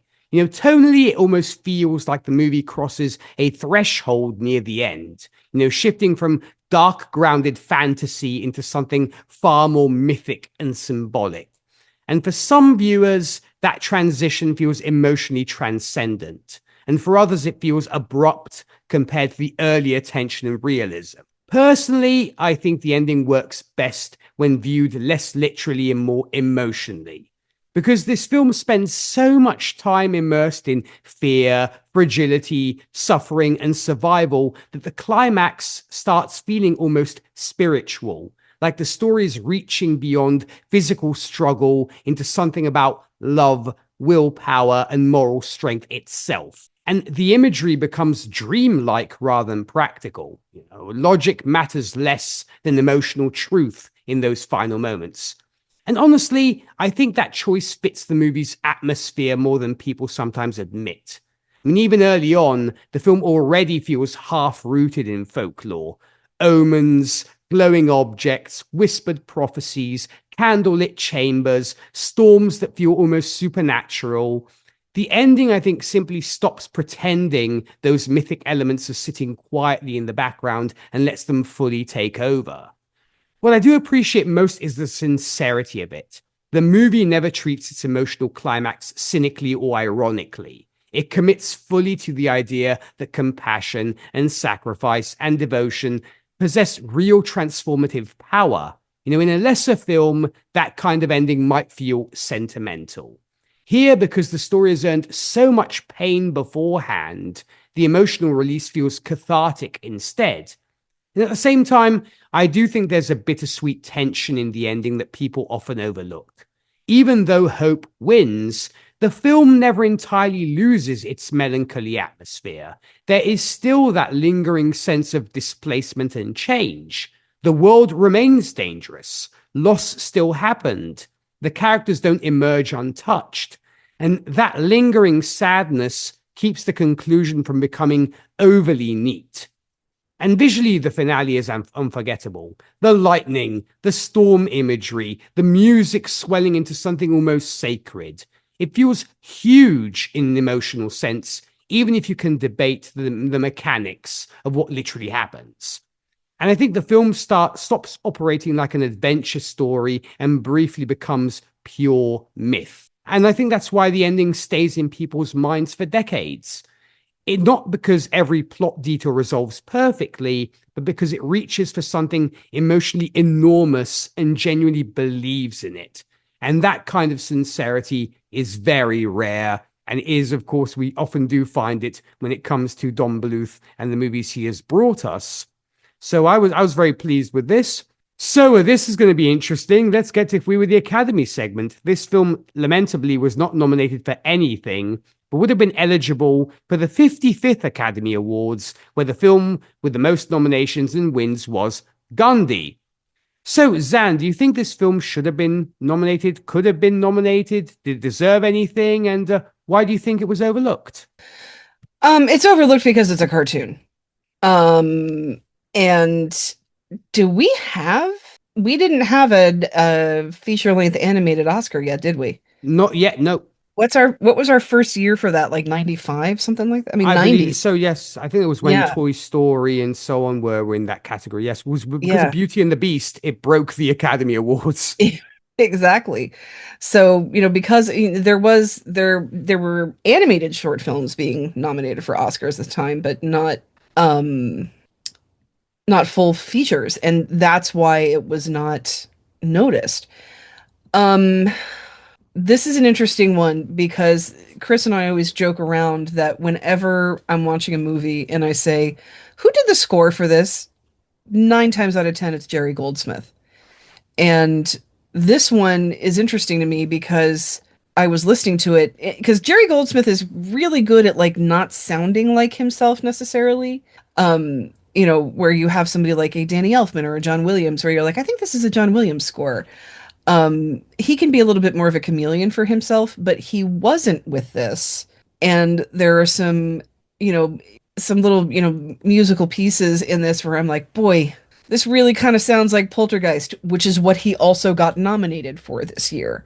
So, working on these two pieces around the same time, I think, made them a little similar. It was one of the first times where I could say, oh, yeah, okay, this is a Goldsmith. And as much as I would want to give Jerry Goldsmith a nomination for this, he's already got one for Poltergeist, which is a brilliant score. It does such a wonderful, it's like this one, where it does a fantastic job of sounding so sweet and innocent and childlike and then becoming incredibly malevolent and ominous. And John Williams' E.T. score is what won that year. Not my favorite John Williams, but it's a John Williams. I mean, even John Williams on a bad day is still better than anything I could ever hope to write. I remember being a kid and watching this. I watched this Oscars as a child, and I remember thinking, like, oh, cool, Gandhi won again, which means I get to hear the Gandhi music again. The score from Gandhi was really wonderful. And as much as I love Jerry Goldsmith, and as much as I love Paul Williams, who did the song,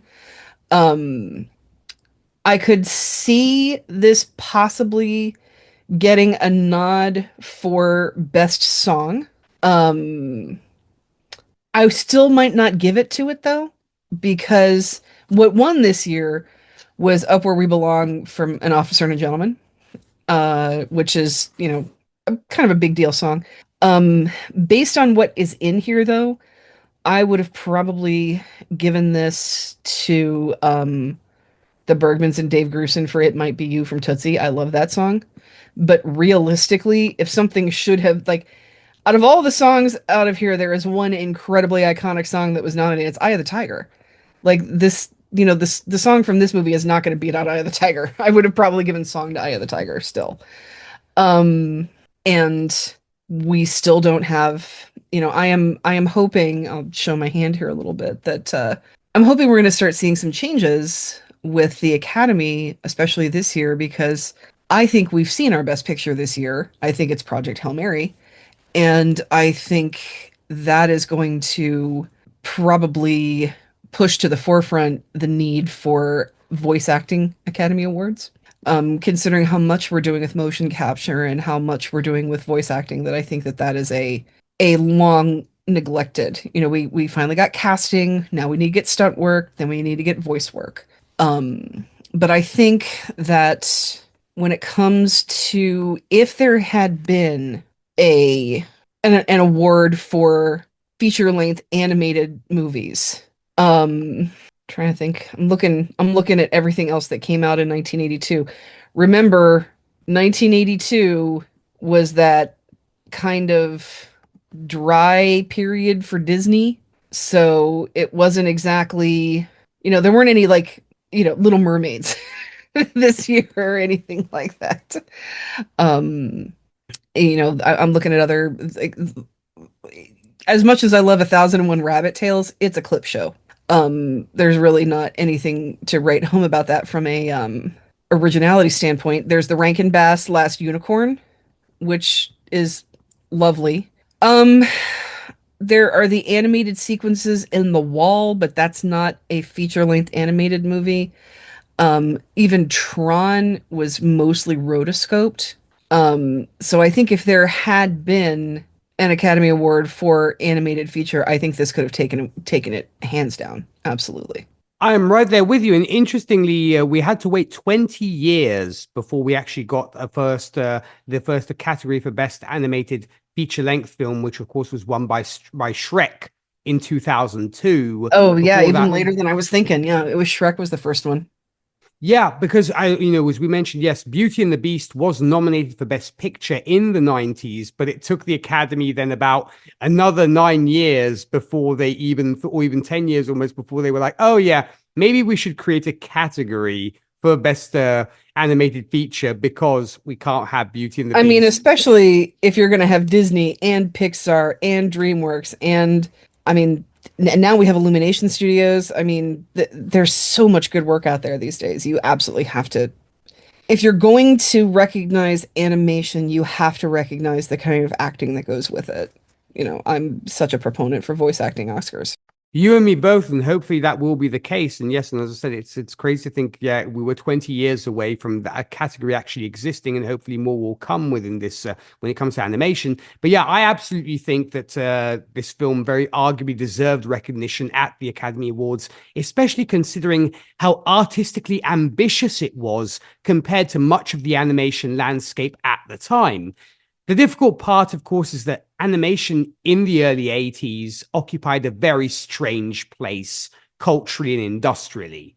The Academy, as we know, did not yet have a dedicated Best Animation Feature category. And animated films, as you were saying, had to compete either in general categories or hope for recognition in music or technical achievement areas. And as we know historically, the Oscars often treated animation as secondary unless it came from a very dominant studio or achieved overwhelming mainstream success. What exactly. Makes it, yeah. Oh, I was just going to say, and like I said, it was a weird time. It was an incredibly weird, what's the word? It was a weird climate. Because like I said, Disney was faltering big time. They were doing movies kind of like this, sort of weird and scary, but then not talking about them, things like The Black Cauldron. And then you had these weird sort of adult animated movies around this time too, with like Heavy Metal and Rock and Rule. So it was really sort of perfect timing for Don Bluth to come in and just remind us how gorgeous animation could be, because Disney wasn't doing it. Remember, Don Bluth started at Disney and left. Disney could have been this in the 80s, but Don Bluth left. And um, remember, we didn't get Studio Ghibli until like 1986. So even a lot of the Japanese animation that that is just beyond gorgeous that we got used to in the 80s, that still wasn't here yet. It was a weird climate for animation, and this movie just shines like a gem in the dust because of that, I think. I 100% agree. And and also what makes that situation especially frustrating is that this film was doing things artistically, as you were saying, that were genuinely ahead of its time. The level of atmospheric lighting, the multi-layered effects animation, the detailed hand-painted backgrounds, and emotional tonal complexity was extraordinary. Don and his team pushed traditional animation toward a darker, more cinematic visual language at a moment when, as you were saying, much mainstream American animation had become comparatively safe and cost conscious. And honestly, if there had been a Best Animated Feature category, then I think it would absolutely have been a contender, maybe even a winner, depending on the competition year to year. I mean, it had artistic prestige, emotional depth, technical innovation, and a distinct identity. And those are exactly the kinds of qualities later Oscar-winning animated films would be praised for. As for other categories, the score by Jerry Goldsmith, I think, could easily have deserved more attention. The music is lush, it's eerie, it's emotional, and deeply tied to the film's atmosphere. And also the visual effects within the animation itself were also remarkably sophisticated for the period, especially the glowing effects and the layered lightning techniques. So when it comes to why it was ignored, I agree with you. I think partly timing, partly industry politics, and partly because the film existed outside the dominant animation narrative of that era. As you were saying, Walt Disney animation studios was going through a weaker transitional period in the early 80s. And American feature animation overall wasn't really being treated as a prestige field the way it later would be during the Disney Renaissance and beyond. And meanwhile, Don had just broken away from Disney, and this film was essentially an independent challenge to the industry standard. It was artistically bold, but not a massive box office phenomenon. And the Academy, as we know, often overlooks films that later become beloved because they didn't fit the immediate commercial or cultural narrative at the time. And I also think there's the simple fact that the film is emotionally intense in ways that probably, you had mentioned this earlier, it confused people's expectations of what animation should be. It's too dark for easy children's entertainment, but it was still marketed as animation, which many adults then automatically dismissed as juvenile. And I think that mismatch hurt a lot of ambitious animated films before the medium gained broader critical respect. Ironically, the movie's reputation, of course, has only grown stronger over time. Today, it's often discussed almost reverently among animation fans because it feels handcrafted, emotionally fearless, and visually rich in ways that modern audiences increasingly miss. I certainly do.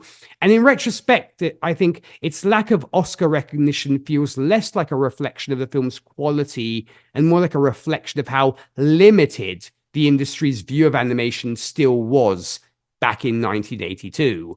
But, it's a shame, but, at least we're still talking about it. So I'm very glad that we are. So getting thus to ratings, Zan, what do you give the movie you selected out of 10?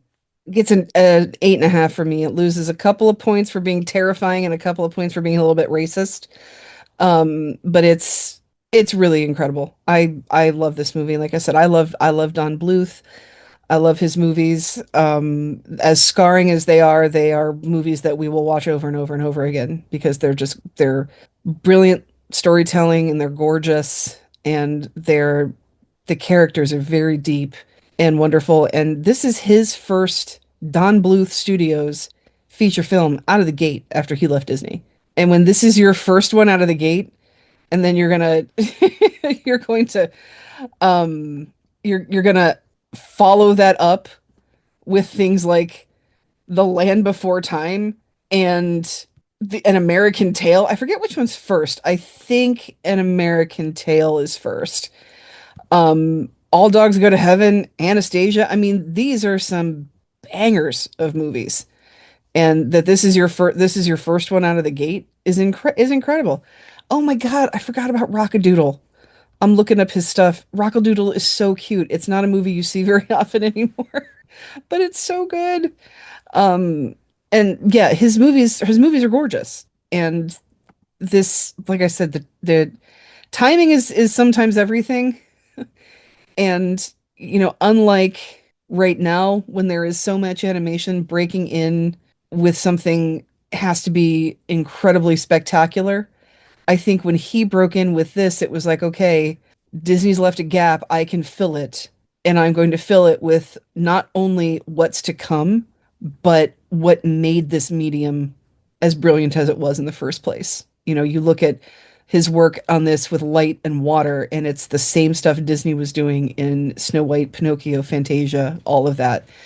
Um, it's really wonderful. Yeah, it's an 8.5 for me. I 100% agree. And yes, these days, we are very much spoiled for choice when it comes to the brilliant things that come out of the animation world. Um, I would probably give this a 9 out of 10. Not because it's flawless in a mechanical sense, but because it achieves something emotionally and artistically rare. What elevates it for me is the atmosphere. Very few animated films feel this tactile and emotionally inhabited. The world has weight to it, as you were saying, dirt, rain, candlelight, illness, exhaustion, fear. You don't just watch the environment, you feel trapped inside it alongside the characters. And the film understands scale and vulnerability incredibly well, which creates tension that still works decades later. Visually, I think it's one of the most beautiful American animated films of its era. The hand-drawn animation has an intensity and texture that modern digital animation often struggles to replicate. And also, the lighting effects alone are astonishing. Glowing eyes in darkness, shimmering magical imagery, storm sequences, deep shadow work. Every frame feels crafted rather than manufactured. And I also admire its emotional maturity. Because as I was saying earlier, the movie respects children enough to let them encounter sadness, mortality, and uncertainty, and moral ambiguity without constantly reassuring them, and it trusts atmosphere and silence.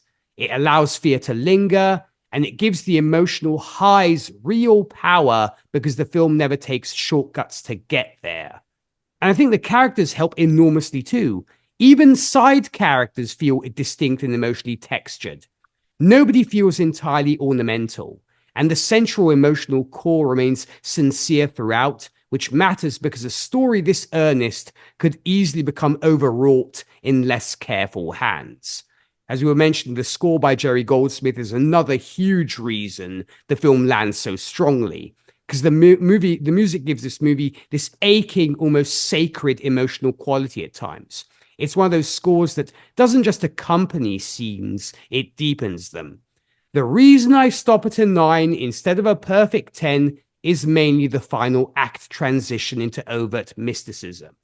I mean, while I personally think it works emotionally and thematically, I can still admit it's abrupt structurally. The film spends much of its runtime grounded in peril and physical struggle before shifting into something more symbolic and supernatural. I mean, I love the ambition of that choice, but I can understand why it disrupts the experience for some viewers. Still, even with that, the movie stays with me in a way more technically cleaner films don't. It has personality and risk and darkness and beauty and genuine feeling. It feels made by artists trying desperately to create something meaningful rather than simply commercially efficient. And honestly, that lingering emotional residue matters more to me than perfection. Some films entertain you for a couple of hours. This one quietly haunts you afterward. So it's a 9 out of 10 for me. And I agree with you, Zan. This was the first movie Don did on his own. It's almost like when you get those bands where the talent has left the band, goes solo, makes a solo album, and it outsells the band that he left. So Right. yeah, that's what Yeah. Don did. Yeah, exactly. And listening to you talk about it, I think I'm going to have to change my vote to 9 as well because I'm realizing that part of my 8.5 was my own discomfort with this and my own trauma with it.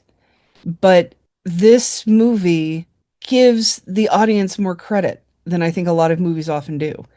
And I think I made an emotional decision with that. I'm going up to a 9 as well because I feel like this is the kind of thing that kids need to think about. We think about the farmers who don't give Nim a second thought. Oh, the National Institute for Mental Health called. Like they don't even think about that. But this movie created a generation of kids who do think about stuff like that, who do think about what goes on behind the scenes, what goes on. If there hadn't been a movie like this, would there have been a Toy Story? The idea of what happens to inanimate objects when we're not in the room. Would there have been a Babe? Would there, there's all kinds of things that this movie teaches an audience to pay attention to that we hadn't necessarily paid attention to before. There have been little things before in literature like The Borrowers, things like that, but this really does shine a complex light on a lot of things that we as humans don't pay a lot of attention to. So, thank you for walking me through that emotional reaction. I appreciate it. My pleasure. And yes, but I mean, I agree. And also because it doesn't talk down to children. And that's something that I've learned thanks to movies like this. Like, even when I talk to That's my my 5-year-old. favorite thing about Don Bluth. I'm sorry to interrupt you, No but worries. um, yeah, the Anastasia story is very captivating. That whole concept of, where's the missing Tsarina, that kind of a thing. But what happened to them is horrific. Kids love dinosaurs. Kids aren't really thinking about why we don't have dinosaurs anymore. I mean, the ending of that movie is heartbreaking. But we all know that we don't have dinosaurs anymore. But this movie is not sugarcoating that for kids. The dinosaurs died, and it's not like they all just died and stopped breeding. Something happened to them. Same thing with An American Tail. We have a lot of, it's an immigration story. Those are not easy. Those are, and that's the thing. There are cats in America. Spoiler.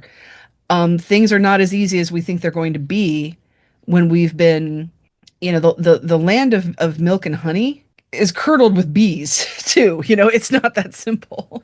And Don Bluth has always said kids deserve to know this. There's every kid has a dinosaur toy. It's not like they don't know deep down that there's no dinosaurs for a reason. And that's one of the things I love about him. Sorry to interrupt. Please go on. Oh, not at all, not at all. But I think because of this and the fact that Don and his team never talked down to children when it came to hit the films from this studio, it allowed me to, I think, become treat children with better respect as an adult. Like, as I said, when I talk to my 5-year-old niece, I talk to her as I would almost talk to an adult. I don't use coarse language because I don't think it's right to use coarse language in front of a 5-year-old.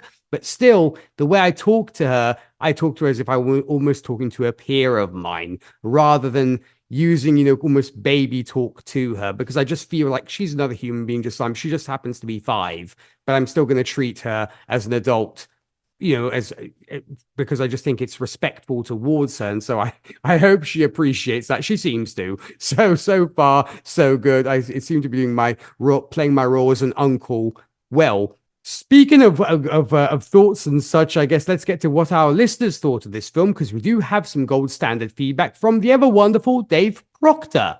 So, Zan, what does Mr. Proctor have for us? Dave says, hello, cinephiles. Hello, Dave. I somehow missed this one too.